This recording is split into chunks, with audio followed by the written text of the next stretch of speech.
Hi there, it's Mike Smith from Hawkeye Traders, Option Specialist. We've got Macy's chart in front of us, which I thought was of interest considering where we are in the market as a whole. So there's a couple of things with this particular chart that's of interest. First of all, it is potentially a textbook Hawkeye long trade in a market which is really been capitulating over the last couple of weeks or so. Particularly in itself, it's interesting that there's a potential long trade exists. Macy's have not yet reported. They're due to report on the 28th of February from memory, which is after February expiry day, which is potentially interesting. So what I'm going to do is I'm going to quickly talk through the chart itself and why it's showing a long entry potentially. And of course, then you've got to choose which strategy you will play this in the market that we're in at the moment. So if we look at the daily chart first, so we've really been in uptrend for the last 7 trading sessions, and got a pivot high there that we put in 5 sessions ago at around about 39.73. But if we look to the pivot high from towards the back end of November, it's really around $40. So $40 is really our key mark, and it's really tested that over the last couple of sessions. We see higher highs over the last 2 sessions, and green buying volume has come in with the green heat map. So undoubtedly, this is in uptrend. A break of this line here would potentially mean a move up to around about 42, and then potentially a gap fill up to 46, should there be some real buy momentum come behind this. Now, we've chosen the daily, 2-day, weekly because we feel this is potentially a short-term trade only in equities or an options trade, simply because there is earnings next month, and we don't want to play with that as a potential risk. So that's why we're choosing the 3 shorter time frames than we would normally do if we were looking at a longer term trade where it will be daily, weekly, monthly. So if we look at our 2-day chart, we can see on the 2-day chart we've just gone into uptrend. Again, you see that pivot high there, which it's currently tackling.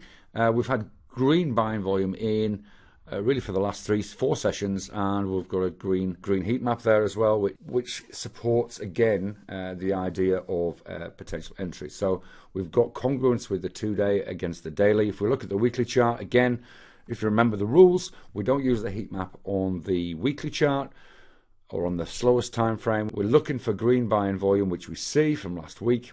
That's undoubtedly going to continue this week. We're on Thursday now. We've got a day to go. There would have to be a fairly major capitulation in the stock. But if we did see a move up over this pivot high that we see on the 2-day and the daily chart, then pretty sure that would turn green at the end of the week. But we also see this downtrend. You'll see the trend dots crunched up, and if you use the Hawkeye 3-step, you'll understand why that is an important part of our tick list for looking at our 3 time frames. So that green buying volume is what we're interested in seeing, and that slowdown of the downtrend, along with the uptrend on the daily and 2-day, and of course the buying volume across all 3 time frames. Interestingly, of course, the S&P 500 is significantly in downtrend on the daily and the weekly.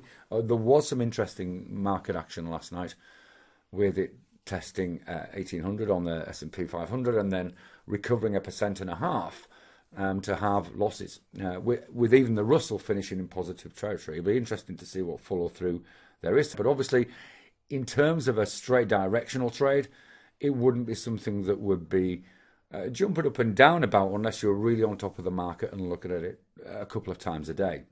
And if we were doing that, we'd probably look to shorten our first time frame even more, perhaps to a 130-minute chart, for example, which was a third of the day. So we'd perhaps set it up as 130 daily and 2-day as our 3 time frames to make sure that our stop was that much tighter in the current market situations if we were going to trade directionally. So what are the other alternatives? Well, we could look towards a credit spread, bearing in mind, of course, that the earnings is after next monthly expiry day in February. So we could look to place a credit spread underneath this pivot low to around about 37, or to be even safer, maybe a 36.35. That would probably be worth around about 17 or 18 cents should it remain above 36 between now and February expiry.